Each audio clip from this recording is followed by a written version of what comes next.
Bismillahirrahmanirrahim.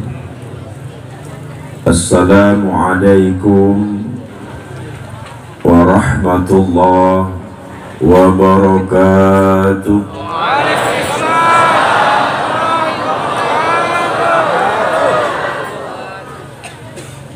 Alhamdulillah alladzi anzalal Qur'an wa arsala rasulahu bil huda wa dinil haqq. Asyhadu an la ilaha illallah wahdahu la syarika lah, ilaha wahidan samad lam yalid wa lam yulad wa lam yakul lahu kufuwan ahad.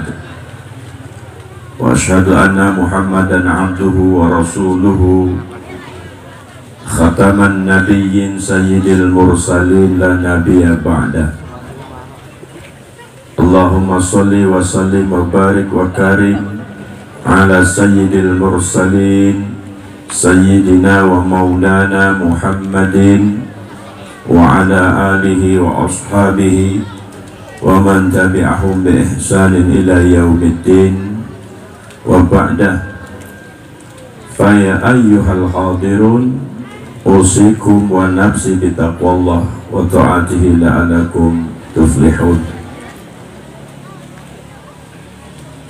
Yang saya muliakan para alim, para ulama, para tuan guru, para asatizah, wabil khusus Ustadz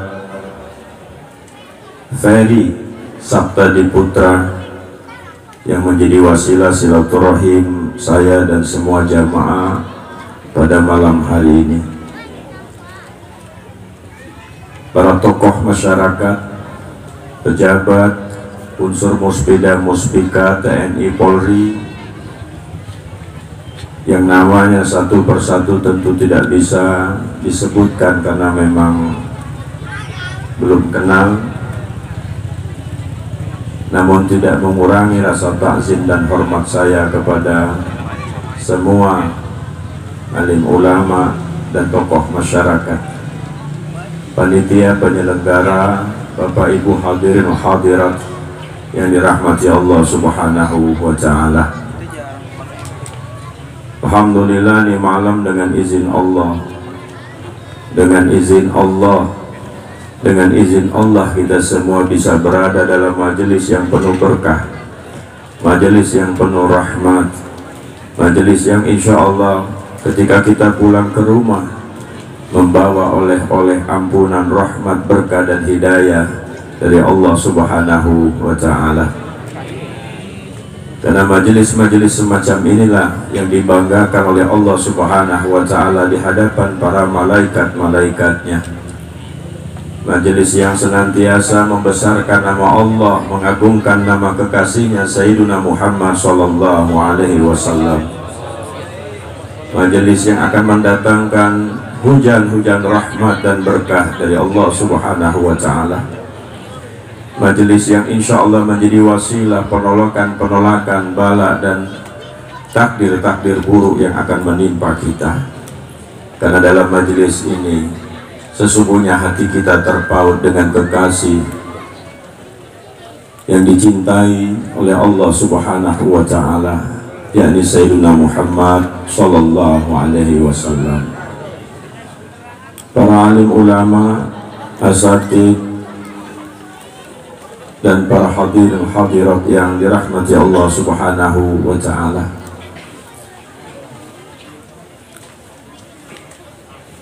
Ketika Rasulullah sallallahu alaihi wasallam wafat dan digantikan oleh Sayyidina Abu Bakar radhiyallahu anhu yang memimpin Madinah saat itu, maka Sayyidina Bilal bin Rabah minta izin kepada Sayyidina Abu Bakar untuk meninggalkan kota Madinah. Ditanya oleh Sayyidina Abu Bakar, "Wahai Bilal, kenapa engkau pergi meninggalkan aku?" Apa jawab Bilal? "Wahai Khalifah, bukannya aku tidak mau mentaatimu, Bukan aku tidak mau menemanimu, tetapi aku tidak kuat berada di tanah di mana setiap hari, setiap waktu hatiku pilu dan sedih karena terkenang akan Rasulullah Shallallahu Alaihi Wasallam. Aku tidak kuat, wahai Abu Bakar. Izinkan aku pergi meninggalkan Madinah ini. Terus dipaksa oleh Sayyidina Abu Bakar. Apa kata Bilal? Engkau akan membunuhku dengan kerinduan kepada Rasulullah Sallallahu Alaihi Wasallam. Demikianlah cinta sahabat kepada Rasul, begitu besar, begitu agung. Tak lepas dari pelupuk matanya bayangan akan wajah Rasulullah, keteduhan kalimat-kalimat yang keluar dari Rasulullah, sifat dan akhlak Nabi Allah yang mulia, kasih sayang yang sampai diabadikan Allah dalam Al-Quran, bil mu'minina raufur rahim. Para ulama mengatakan haram hukumnya manusia menggunakan nama Allah.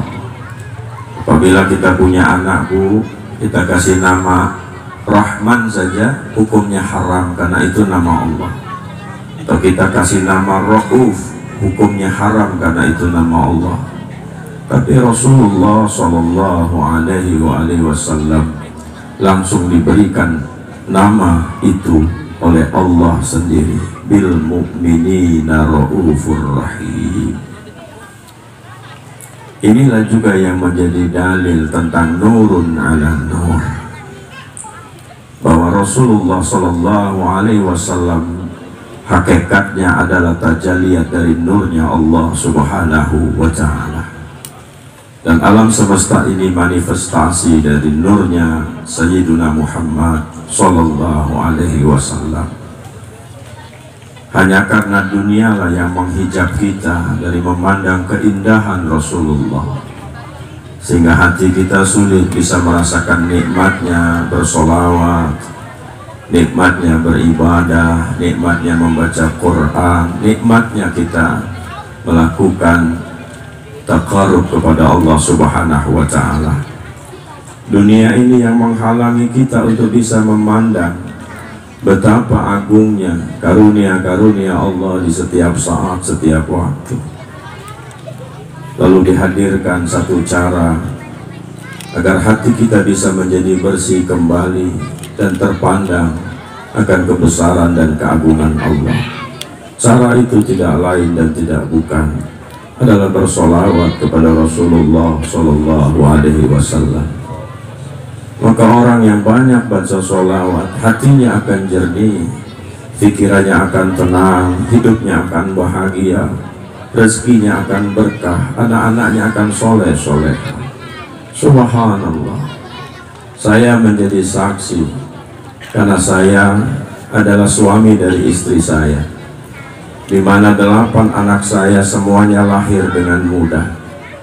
Yang satu alhamdulillah sudah kuliah di Mesir Al-Azhar, jurusan Syariah wal Qunun, dan beliau menyelesaikan hafalan Quran sebelum beliau berangkat ke Mesir.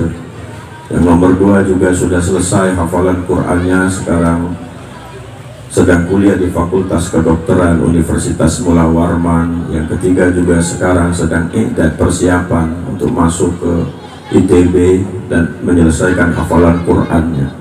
Padahal saya hampir tidak pernah berbicara dengan anak-anak saya karena kesibukan yang sangat luar biasa. Pulang ke rumah paling 3 hari berangkat lagi, pulang ke rumah 4 hari berangkat lagi. Tapi saya melihat, menyaksikan setiap saat, setiap waktu bibir istri saya tidak berhenti mengucapkan sholawat kepada Rasulullah Sallallahu Alaihi Wasallam dalam setiap keadaan, setiap waktu, dalam keadaan sempit maupun lapang. Dia menjadikan sholawat sebagai obat, sholawat sebagai syifa, sholawat sebagai penghubung doa dia kepada Allah Subhanahu wa Ta'ala. Dan setiap kali ada orang datang mengadukan masalah, ibu-ibu dengan segala problemnya, entah itu hutang, entah itu masalah dengan suami, entah itu masalah dengan tetangga, mertua, ipar, dan lain sebagainya, tidak ada amalan yang diberikan kecuali cuma memperbanyak baca sholawat kepada Rasulullah Sallallahu Alaihi Wasallam. Kalau sholawat kepada Rasul itu ajib, betul-betul luar biasa. Maka Bapak Ibu, saya punya perusahaan, karena saya juga memiliki beberapa usaha. Salah satunya adalah perusahaan Dawet Inyong, sebuah brand minuman dengan 450 outlet mitra kami. Tidak ada franchise di dalamnya, tidak ada seperak rupiah pun yang kami minta kepada mitra kami untuk menjual produk itu. Hanya satu syaratnya, sebelum jualan baca sholawat 100 kali.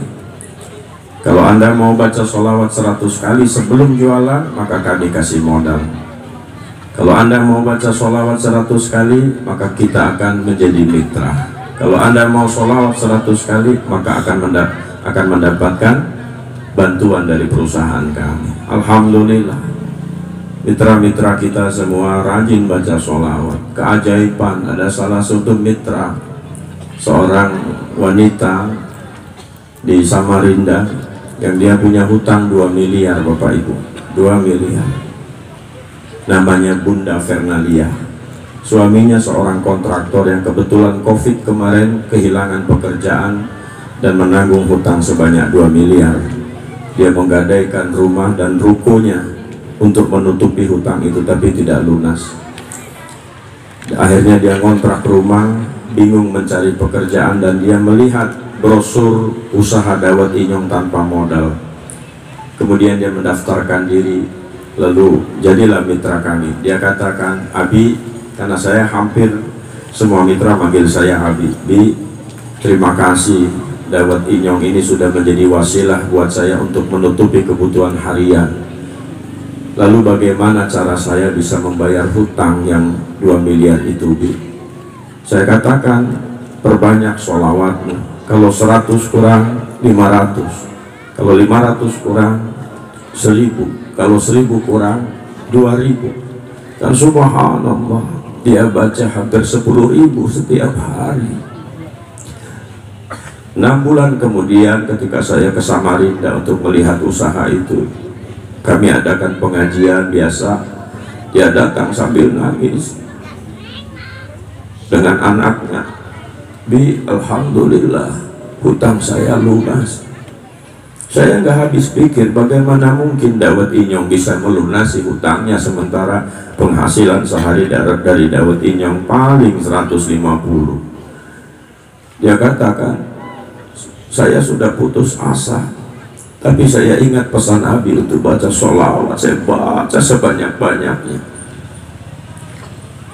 Suami saya ditawarin kerjaan, Bi, dapat sebuah proyek, dan alhamdulillah proyek itu bisa melunasi hutang-hutang kami. Saya katakan, sesungguhnya Allah pasti menolong orang-orang yang bermunajat kepadanya dengan berwasilah sholawat kepada Rasulullah Sallallahu Alaihi Wasallam. Maka kami wajibkan pada diri kami, keluarga, untuk merutinkan membaca sholawat dimanapun dan kapanpun, keadaannya, situasinya, dan lain sebagainya. Masih banyak kisah-kisah ajaib lainnya terkait dengan sholawat ini. Oleh karena itu, Ibu, ketika majelis Al-Fatih yang dipimpin oleh Ustadz kita, Ustadz Ferry, mengajak kita bersholawat kepada Rasulullah, sesungguhnya beliau sedang mengajak kita untuk membersihkan kotoran-kotoran dalam batin kita,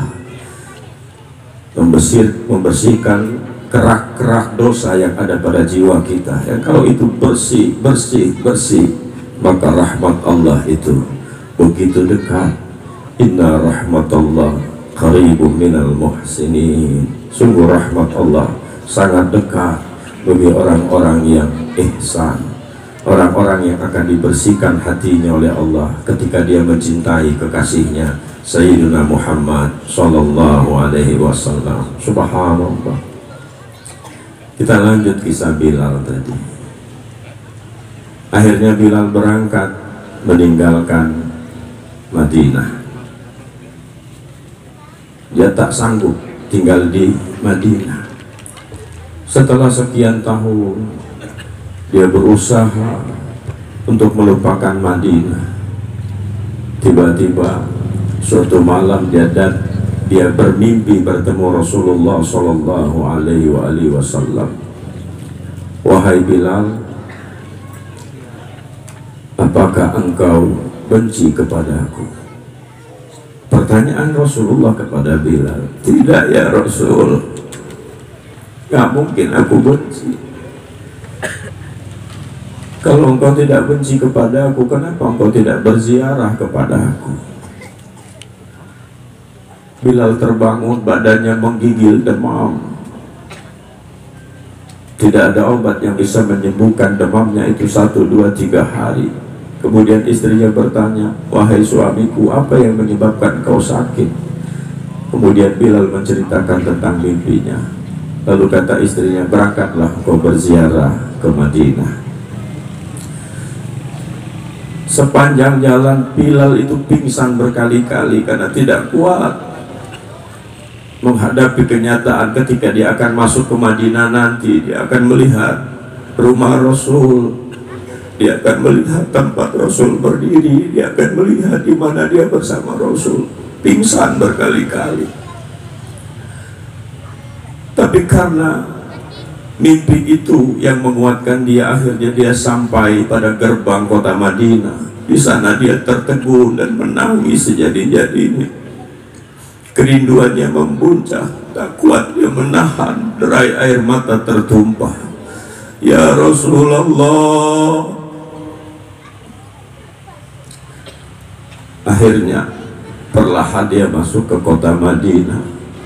Begitu dilihat Bilal datang, semua orang berkumpul dan meminta Bilal, wahai Bilal, kami rindu azanmu, kami rindu kau mengumandangkan azan, karena kami juga rindu azan itulah yang menyebabkan kami berkumpul dan sholat berjamaah dengan Rasulullah Sallallahu Alaihi Wasallam. Subhanallah, kata Bilal, aku nggak sanggup, benar aku nggak sanggup. Aku bisa mati kalau seandainya engkau memaksa aku azan. Datanglah Sayyidina Abu Bakar,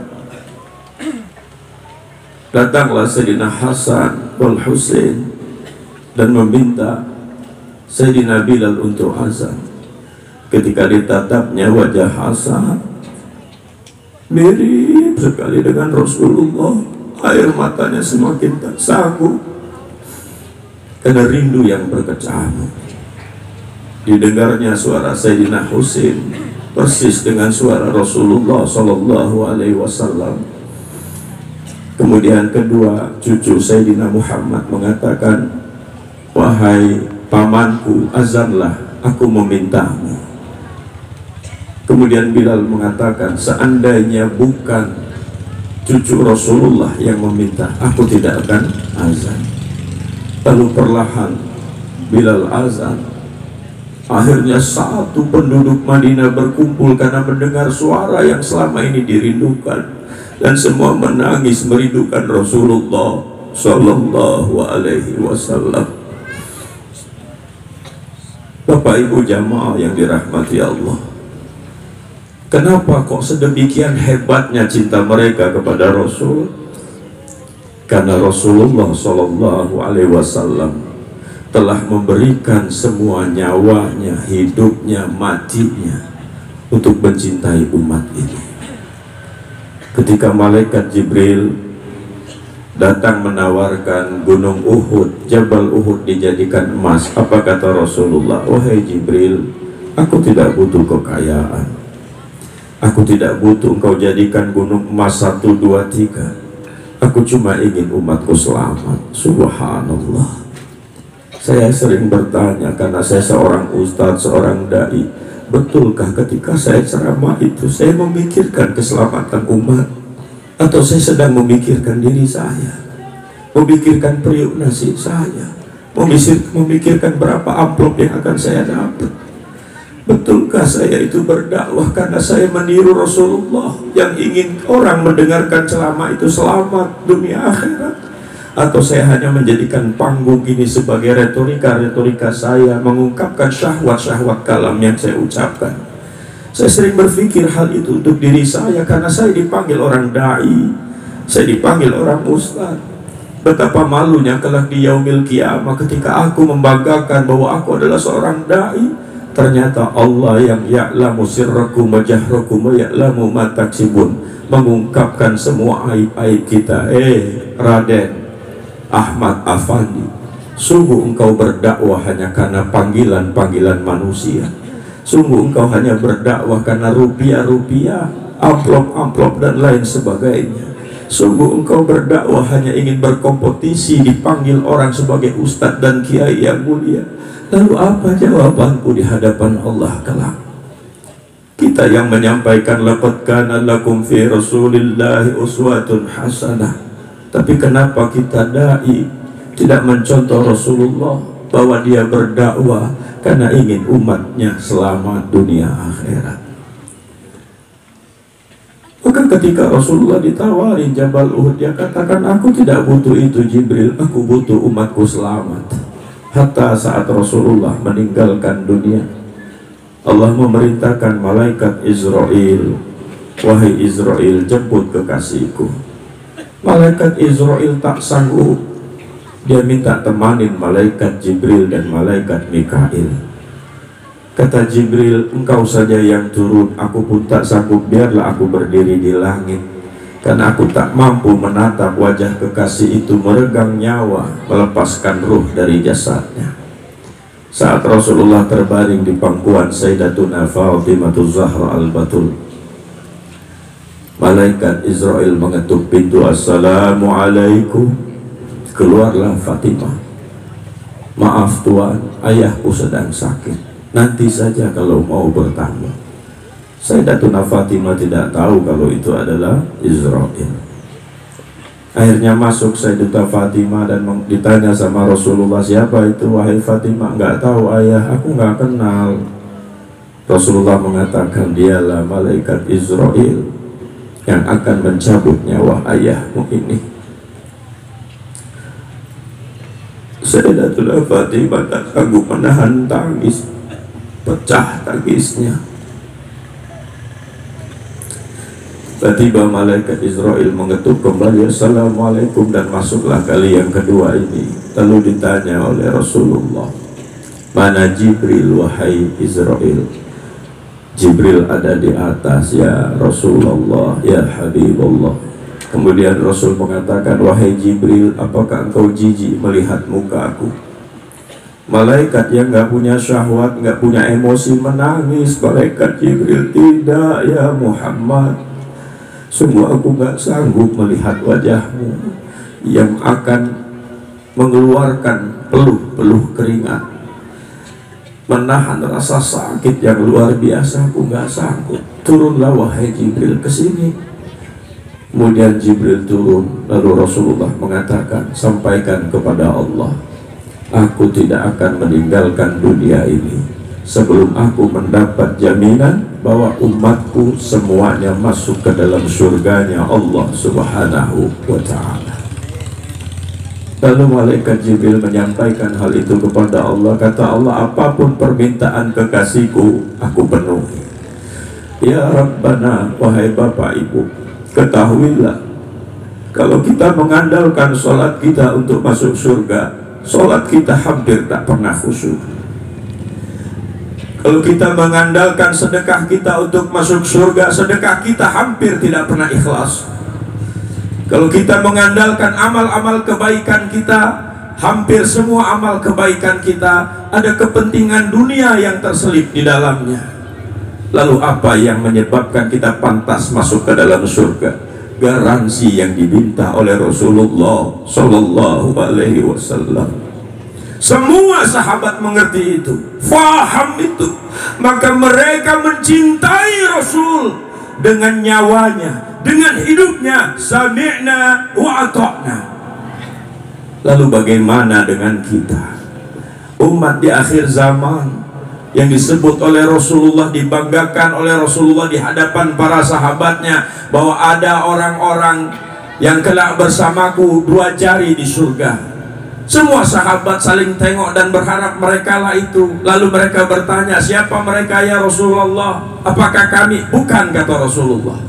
Apakah umat setelah kami? Bukan, kata Rasulullah. Lalu siapa mereka ya Rasulullah? Umat di akhir zaman, yang dia tidak pernah melihat wajahku, yang tidak pernah duduk bersamaku, yang tidak pernah membersamaiku, tapi mereka mencintaiku karena hatinya tersambung kepadaku. Subhanallah. Dan malam hari ini kitalah berusaha belajar mencintai Rasul. Kita tak pernah melihat wajahnya secara langsung, kita tak pernah duduk bermajelis dengan Rasulullah secara langsung, kita tidak pernah bersama Rasulullah ketika dia safar dan lain sebagainya. Tapi kita bersimpu di sini bukan hanya karena diundang oleh Ustadz Ferry, tapi ini adalah undangan Rasulullah sallallahu alaihi wasallam. Ya Nabi, salam alaika. Ya Rasul, salam alaika. Ya Habib, salam alaika. Salatullah alaika. Sallu ala Muhammad. Bapak Ibu yang dirahmati Allah Subhanahu wa ta'ala, bersyukur di desa ini, di kecamatan ini, di kabupaten ini, di provinsi ini ada majelis-majelis yang mengajak kita cinta kepada Rasulullah Sallallahu Alaihi Wasallam. Bersyukur, harus kita support, harus kita dukung. Wabil khusus para pejabat-pejabat daerah, para pemangku-pemangku kewenangan. Insya Allah kalau kita hidupkan suasana-suasana semacam ini, inilah yang disebut dengan walau anna ahlal qura amanu wattaqaw la fatahna alaihim barakatim minas sama'i wal ardh. Sekiranya penduduk suatu negeri itu beriman dan bertakwa, maka Allah bukakan keberkahan dari langit dan dari bumi. Lalu bagaimana kita mengukur standar orang itu beriman dan bertakwa, sementara kita tidak pernah tahu isi hati orang? Caranya sederhana, sejauh mana mereka mengungkapkan cintanya kepada Rasulullah Sallallahu Alaihi Wasallam. Dan malam hari ini, cara kita mengungkapkannya dengan kita membaca hadrah, membaca rawi, duduk bersama, bersolawat kepada Rasulullah Sallallahu Alaihi Wasallam. Subhanallah. Mudah-mudahan siapapun yang hadir, jika punya hutang dilunaskan hutangnya, yang punya sakit baik dirinya, keluarganya, atau siapapun sanak saudaranya segera disehatkan oleh Allah Subhanahu wa ta'ala. Sebab keberkahan-keberkahan pada malam hari ini, yang punya hajat, punya niat, punya maksud, dikabulkan hajatnya oleh Allah Subhanahu wa ta'ala, dibarokati majelis sholawat ini. Mari sama-sama kita bertawasul sejenak kepada Allah Subhanahu wa ta'ala. Kita memohon dengan tawasul Syekh Abdul Qadir Jailani, yang mudah-mudahan juga menjadi wasilah fadilah buat kita semua. Salatullah salamullah ala Taha Rasulillah. Salatullah salamullah ala Yasin Habibillah. Ibadallah rijalallah awisuna li ajlillah wa kunu aunana lillah. Sahnallah bifadlillah. Semua salatullah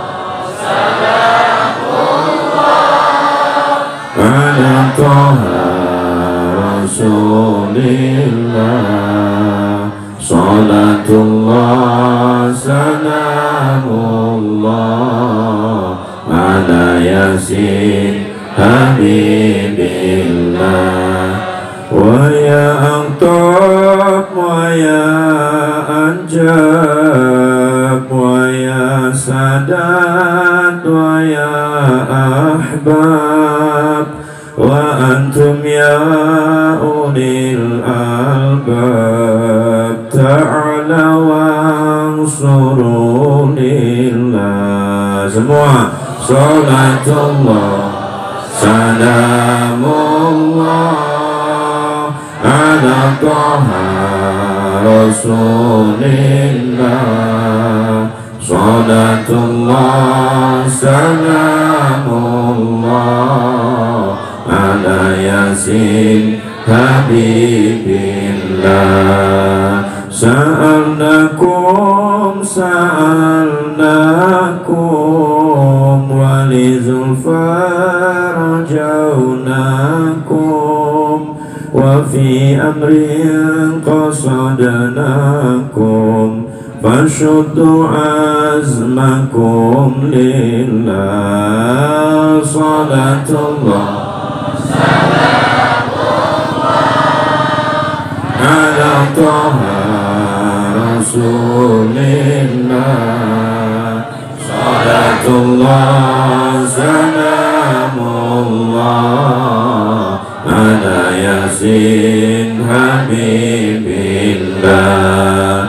Faya Rabbi bisadati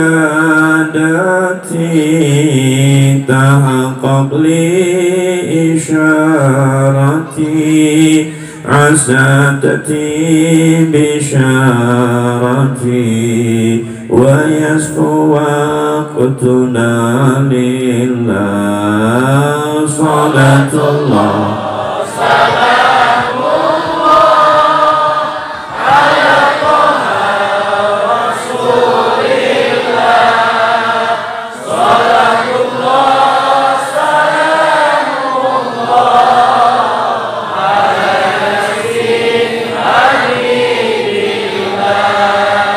بكشف الحجب عن عيني ورفع البين من بيني وطمس الكيف والأين بنور الوجه يا الله. صلاة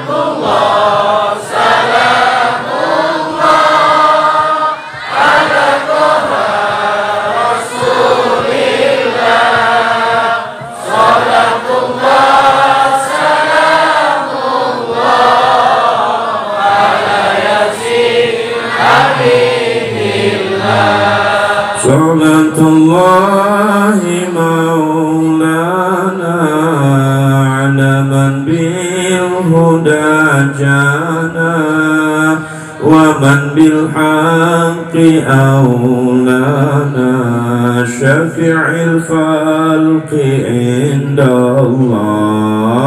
Salatullah salamullah ala taha rasulillah. Salatullah salamullah ala yasin habibillah.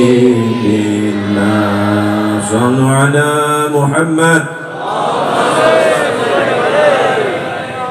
Bapak Ibu yang dirahmati Allah, Rasulullah itu punya nama yang sangat luar biasa. Kenapa dia dinamai Muhammad? Karena Rasulullah itu Ahmad, min ba'di ismuhu Ahmad. Nabi Allah Isa alaihi salatu wassalam menyebut akan datang Nabi setelahku dan namanya adalah Ahmad. What the meaning of Ahmad? Ahmad itu artinya orang yang tidak pernah berhenti memuji Allah Subhanahu wa ta'ala. Fi kulli waqtil wahin, setiap saat, setiap waktu, kerjaannya Ahmad itu memuji Allah. Memuji Allah, memuji Allah, memuji Allah, mengagungkan Allah. Nggak ada waktu kecuali hanya memuji Allah.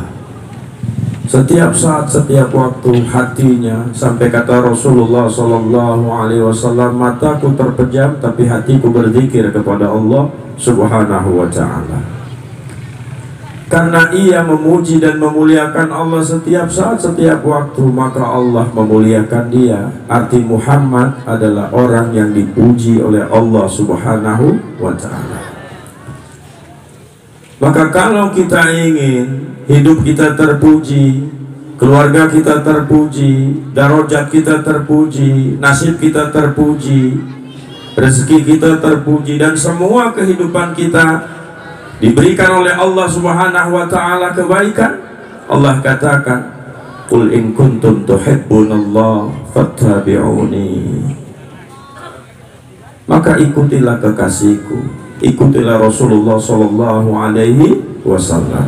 Bu, Pak, mohon maaf, sekarang ini banyak manusia katanya cinta Nabi tapi tidak mengikuti Nabi. Lisannya senang mencaci, lisannya senang memaki, lisannya senang memfitnah, menggibah, manamimah, mengadu domba, padahal dia katanya umat Nabi.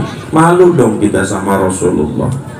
Seorang suami harusnya kalau dia mengikuti Rasulullah, maka dia tidak pernah menyakiti hati istrinya.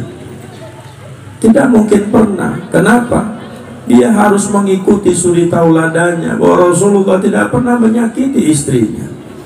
Rasulullah selalu menyenangkan hati istrinya. Rasulullah selalu membahagiakan istri dan keluarganya setiap saat, setiap waktu. Hatta bercandanya Rasulullah Shallallahu Alaihi Wasallam pun menyenangkan orang yang diajak bercanda.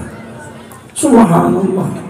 Tapi kenyataannya hari ini hoax di mana-mana, fitnah di mana-mana, namimah di mana-mana. Bahkan atas nama agama kita bisa mencederai agama itu sendiri, gara-gara kita tidak betul-betul mengikuti Sayyiduna Muhammad Sallallahu Alaihi Wasallam.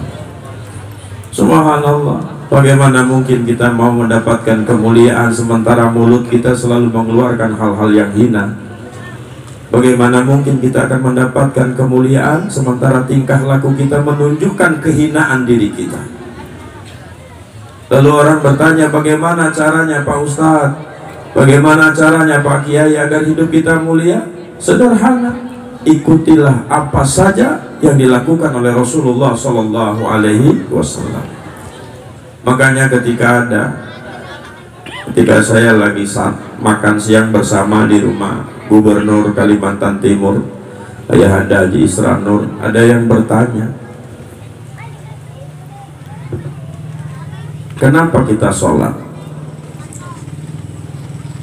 Ada para habaib waktu itu, ada Habib Hashim bin Syekh Abu Bakar, ada Habib Abdurrahman bin Syihab, kumpul kita semua. Kami semua yang bertanya nih Gubernur, Ustadz, ya Habib, kenapa kita sholat? Ada ustadz yang lain menjawab, ya karena itu berita Allah, qimis sholat, dan ini berita agama dan lain sebagainya. Terima kasih. Lalu Pak Gubernur mengatakan, bukan semua itu. Gimana sih kalian Habib? Ustadz, dia bilang, kita sholat itu karena kita umat Nabi Muhammad. Kalau kita bukan umat Nabi Muhammad, kita nggak wajib sholat. Jadi kita mengerjakan sholat itu karena Rasulullah sholat. Kalau seandainya Rasulullah tidak sholat, kita tidak sholat. Kalau Rasulullah tidak puasa, kita tidak puasa. Kalau Rasulullah tidak berzakat, kita tidak berzakat. Artinya bahwa semua amalan kita ini karena Rasulullah Shallallahu Alaihi Wasallam mengerjakan. Inilah yang insya Allah, ketika saya dulu belajar tasawuf dengan seorang Habib di Cirebon, namanya Habib Abdullah bin Abdul Arfan, dia tanya dengan saya, Ustadz, apa makna kalau sholat dimarah Allah, kalau tidak sholat dimarah Rasulullah? Saya bingung jawabnya. Kalau kita sholat dimarah sama Allah, kalau nggak sholat yang marah Rasul. Tidak juga langsung dijawab oleh si Habib. Dikasihnya waktu 2-3 bulan, habis itu ditanya lagi, udah ketemu belum jawabannya Ustadz? Belum, saya bilang, Bib, tolong Habib yang jelasin. Begini Ustaz, kalau ente merasa bisa sholat, ente durhaka sama Allah karena ente tidak mungkin bisa bergerak tanpa izin Allah. Jadi merasa bisa itu musuh Allah. Ente harus duduk pada makom la haula wala quwata illa billah, bahwa ente bergerak makan, minum, berkedip, sholat, semuanya karena Allah. Jadi kalau ente merasa bisa sholat, yang marah Allah. Terus saya bilang, kalau saya tidak sholat, kenapa Rasulullah marah? Karena Rasulullah pekerjaannya adalah sholat. Jadi kalau ente tidak sholat, ente mendurhakai Rasulullah Shallallahu Alaihi Wasallam. Subhanallah. Saya bilang, terus apa hikmahnya buat saya? Disitulah keikhlasan Ustadz. Kita melepaskan anania bahwa kita beramal itu bukan karena kita bisa, tapi karena kita mengikuti Rasulullah Shallallahu Alaihi Wasallam. Subhanallah. Jadi kita takbir karena Rasulullah takbir, bukan karena kita bisa-bisa takbir. Ya beginilah. Jadi selalu kita itu nempel dengan Rasulullah Shallallahu Alaihi Wasallam setiap saat. Ibu, kenapa kita harus senyum dengan tetangga? Kenapa kita harus senyum dengan kawan dan saudara? Karena Rasulullah juga senyum kepada siapapun. Bahkan digaransi oleh Rasulullah, siapa yang senyum dengan saudaranya, maka itu adalah sodako. Rasulullah yang mengerjakannya. Subhanallah. Maka sekarang orang Islam dengan orang Islam susah sekali senyum. Ustadz sama Ustadz gara-gara rebutan jadwal gak teguran. Gak tahu kalau di sini ada nggak? Insya Allah sih kalau ngelihatnya Ustadz di sini nggak jauh beda. Insya Allah nggak. Senyum baik sama siapapun, ya tabasam fi wajhi akhika sodako. Senyum dengan saudara Rasulullah. Kenapa kita harus membantu orang kanan kiri depan belakang? Karena Rasulullah melakukan itu. Suatu malam Rasulullah masuk ke rumah dan dia melihat masih ada kurma di meja. Maka kata Rasulullah, wahai istriku, tidak layak di rumah seorang Rasul ada makanan yang tersisa. Maka malam hari itu juga semua makanan disedekahkan kepada tetangga kanan dan kiri. Kalau kita kan beda, numpuk makanan sampai basi. Kadang di kulkas itu sayuran sampai uletan, nggak bisa kita masak.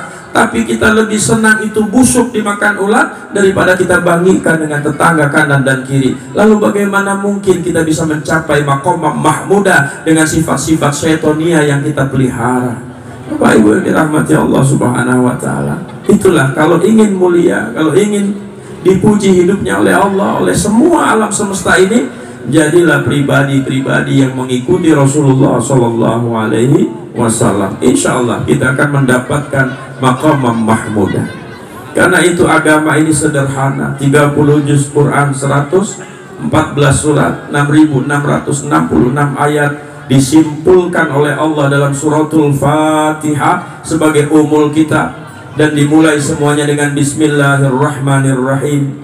Para ulama-ulama sufi menafsirkan kalimat ini bahwa simpulan Al-Quran ada dalam surat Bismillah, kemudian Bismillah itu ada dalam surat Fatihah, dan Fatihah itu ada dalam Bismillahirrahmanirrahim, dan ba itu adalah babun, sin itu adalah Rasulullah Shallallahu Alaihi Wasallam, mim itu adalah ma'rifat akan Allah yang Maha Rahman lagi Rahim. Mustahil orang bisa kenal Allah Subhanahu wa Ta'ala kalau tidak mengikuti sin, yakni Rasulullah Sallallahu Alaihi Wasallam. Sin dilambangkan dengan 3 gelombang syariat, tarekat, hakikat. Mustahil orang bisa sampai kepada Allah kalau tidak mengikuti syariatnya Rasulullah Sallallahu Alaihi Wasallam. Mustahil orang akan sampai kepada Allah kalau tidak mengikuti tarekatnya Rasulullah Sallallahu Alaihi Wasallam. Mustahil orang akan sampai kepada Allah kalau tidak mengikuti hakikatnya Rasulullah Sallallahu Alaihi Wasallam. Dan karena itulah ketika kita bersyariat dengan syariatnya Rasul, bertorekot dengan torekotnya Rasul, berhakikat dengan hakikatnya Rasul, maka Allah bukakan yang namanya futuh. Allah bukakan hati kita, Dia angkat hijab-hijab kita, terbukalah alam malakut dan alam jabarut, hingga kita bisa menjadi hamba Allah yang disebut alladzina yadhkurunallaha qiyaman wa qu'udan wa ala junubihim. Dimanapun tersambung hati kita dengan Allah Subhanahu wa Ta'ala, dimanapun kita ingat Allah, kapanpun kita ingat Allah, sedang apa, di mana saja, selalu hati kita terkoneksi dengan Allah Subhanahu wa Ta'ala. Bisa babi sin ala yasin habib, ala yasin habib.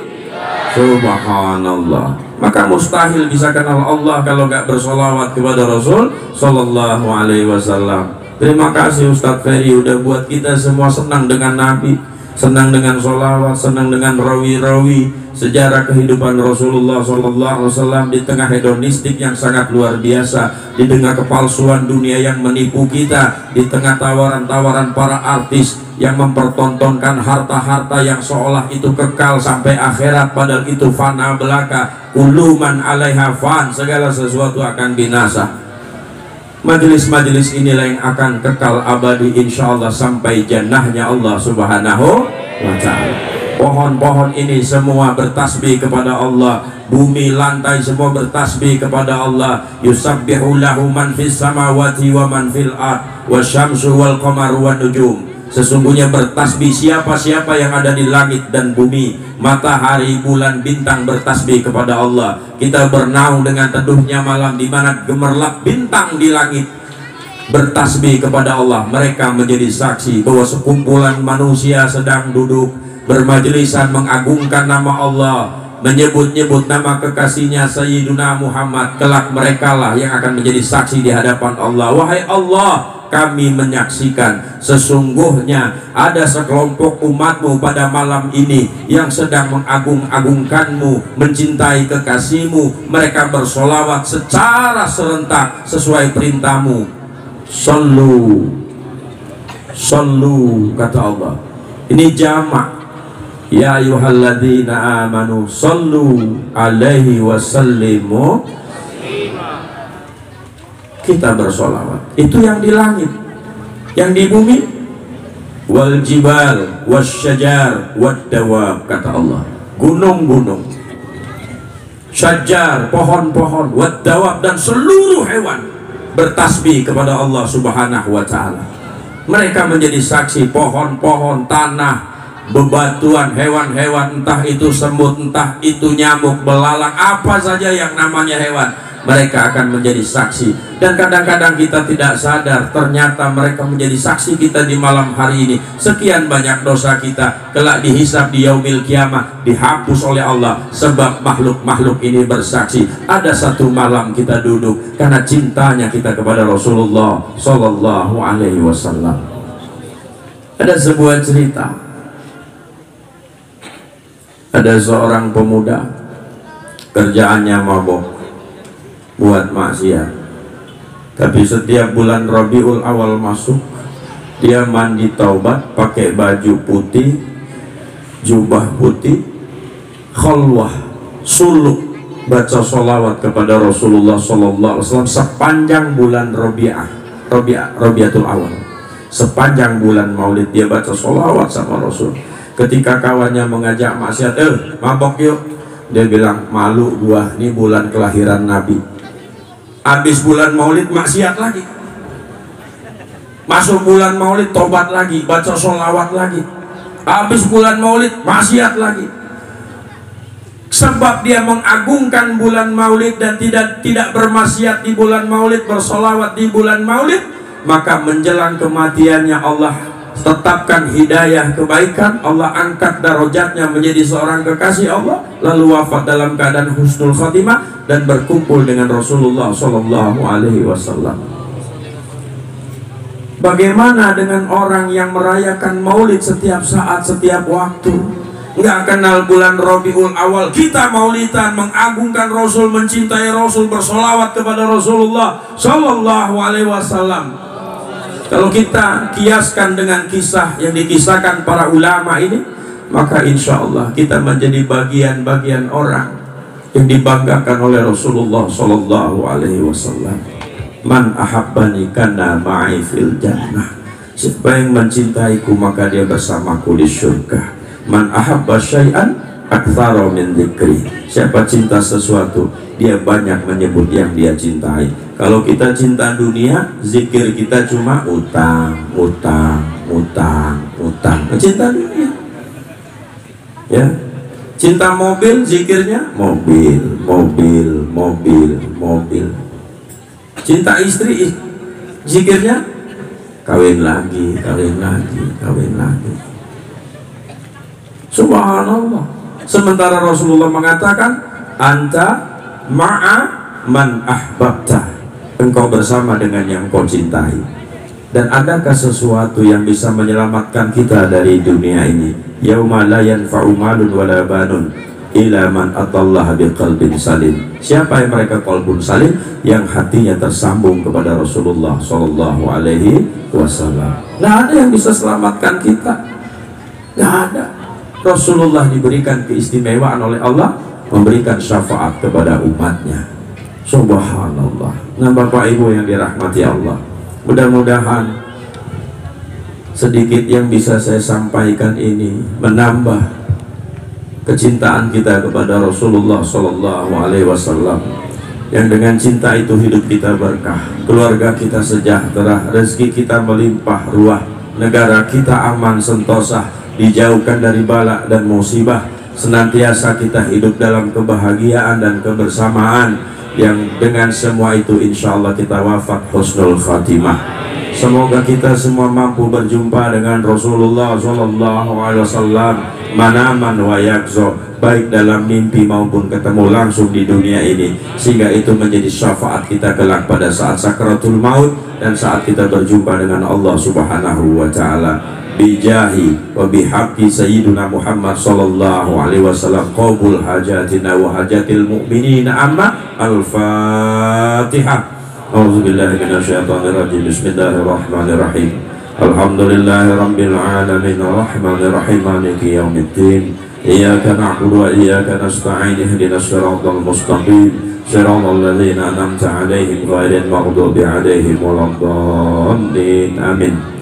Yang mau berinfak buat pesantren Ustadz Ferry, lakukan malam hari ini, lakukan yang terbaik, karena ini majelis disaksikan Allah, disaksikan malaikat, disaksikan wali-wali Allah Subhanahu wa Ta'ala, disaksikan oleh Sayyiduna Muhammad Sallallahu Alaihi Wasallam. Maka infak itu akan menjadi jalan keberkahan buat kita dunia akhirat, dibalas oleh Allah dengan balasan yang sempurna. Sekali lagi mohon maaf lahir batin kepada para alim ulama, mohon maaf kepada para kiai, kepada para ustadz yang hadir, tidak bermaksud menggurui, hanya berbagi kisah dan cerita. Mudah-mudahan ini bisa menjadi manfaat sebagaimana firman Allah, inna fi qasasil ibratil liulil albab. Adanallahu wa iyyakum ajmain. Subhanallah bihamdi, subhanallah bihamdika, asyhadu an la ilaha illa anta wa nastaghfiruka wa natubu ilaik. Assalamualaikum warahmatullahi wabarakatuh. Bapak Ibu, sebelum kita baca doa maulid, kita sholat